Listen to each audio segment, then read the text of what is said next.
আজ ডিইটিভি বাংলা পর্দায় Victoria Memorial হল।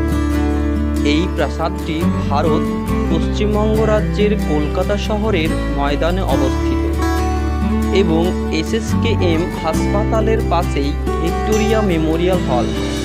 চলুন আজ জেনে আসি সেই ভিক্টোরিয়া মেমোরিয়াল হল এর ইতিকথা। যুক্তরাজ্যের রানী ভিক্টোরিয়া ছিলেন আমেরিকা এবং ব্রিটিশ সাম্রাজ্যের সম্রাজ্ঞী।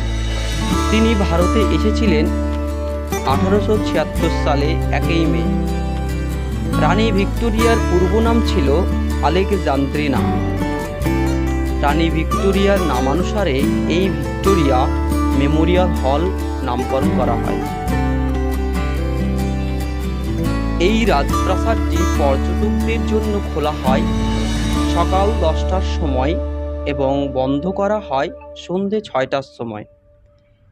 এই প্রাসাদের প্রবেশ মূল্য 30 টাকা এবং আন্তর্জাতিক পর্যটকদের জন্য প্রবেশ মূল্য 100 টাকা। দ্বাদশ শ্রেণী পর্যন্ত ভারতীয় ছাত্রছাত্রী এই রাজপ্রাসাদে বিনামূল্যে প্রবেশ করতে পারে। অবশ্য তাদের কাছে ইউনিফর্ম ও আই কার্ড থাকা বাধ্যতামূলক। ভিক্টোরিয়া মেমোরিয়াল হল একটি ভারতীয় পর্যটন কেন্দ্র।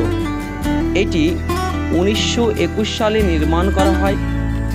এই রাজপ্রাসাদটি রানী ভিক্টোরিয়া স্মৃতিসৌধ প্রতিষ্ঠা করার জন্য লর্ড কার্জন তৎকালীন ব্রিটিশ ভাইসরয় এই রাজপ্রাসাদটি নির্মাণ করেছিলেন। অনেক পর্যটক দেশ বিদেশ থেকে ভিক্টোরিয়া মেমোরিয়াল হল ভ্রমণে আসে। এই রাজপ্রাসাদটি নির্মাণ করা হয়েছিল তৎকালীন সময়ে শ্বেত পাথর ও ব্রোঞ্জ ও অনেক উন্নত মানের মার্বেল দিয়ে। বর্তমানে এই রাজপ্রাসাদের ভিতরে রয়েছে রানী ভিক্টোরিয়ার প্রতিমূর্তি এবং অনেক ভারতীয় দেশপ্রেমিকের মূর্তি স্থাপন করা হয়েছে। ভিক্টোরিয়া মেমোরিয়াল হল সন্ধ্যের ঝলকানিতে পর্যটকদের কাছে আকর্ষণীয় হয়ে উঠেছে।